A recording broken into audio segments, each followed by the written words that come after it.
কি দেখছেন আঙ্কেল? সাপ দেখতেছিলাম। সাপ আছে নাকি?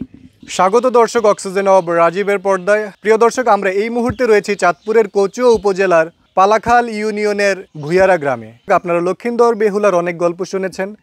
আমরা এখন ঠিক ওই জায়গাটিতে রয়েছে যেখানে লক্ষিন্দরের ভেলা এসে ঠেকেছিল, এবং সেই ভেলার একটি বাঁশ থেকে এখানে প্রথমে একটি বাঁশঝাড় এবং পরবর্তীতে অনেকগুলো, এবং বর্তমানে এখানে প্রায় 13টি বাঁশঝাড় রয়েছে। লোকবিশ্বাস অনুসারে ভুইয়ারা গ্রামই ছিল চাঁদ সওদাগর বা লক্ষিন্দরের বাসভূমি।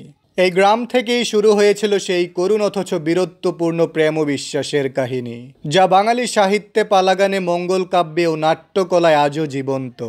সনাতন ধর্মমতে চাঁদ সওদাগর ছিলেন ধনী ব্যবসায়ী, কিন্তু তিনি মনসা দেবীর পূজা করতে অস্বীকার করেন। এতে মনসা দেবী রুষ্ট হন এবং তার পরিবারকে অভিশাপ দেন।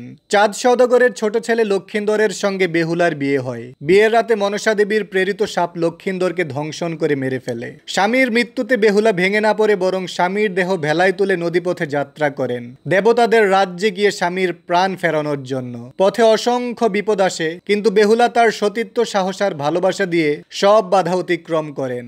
অবশেষে তিনি দেবতাদের সন্তুষ্ট করতে সক্ষম হন, মনসা দেবীও ক্ষমা করেন, আর লক্ষিন্দরকে জীবিত করা হয়। এই কাহিনী সনাতনী বাঙালি লোকসংস্কৃতির ভালোবাসা, সতীত্ব, বিশ্বাসের প্রতীক হিসেবে অমর হয়ে আছে। আমরা জন্মই দেখতেছি যেন মনসামুরা বাসের জাত।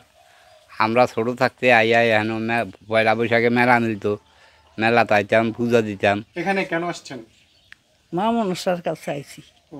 লক্ষিন্দরের ভেলাটা যে এখানে এসে ঠেকেছিল, এটা এই আঙ্গ আগের পূর্বের, এটা শুনছি বাসটা বাইরিয়া বিলে আইছি। ভেলার মধ্যে কি কোনো সাপ ছিল লক্ষিন্দরের ভেলায়? শুনছি তো।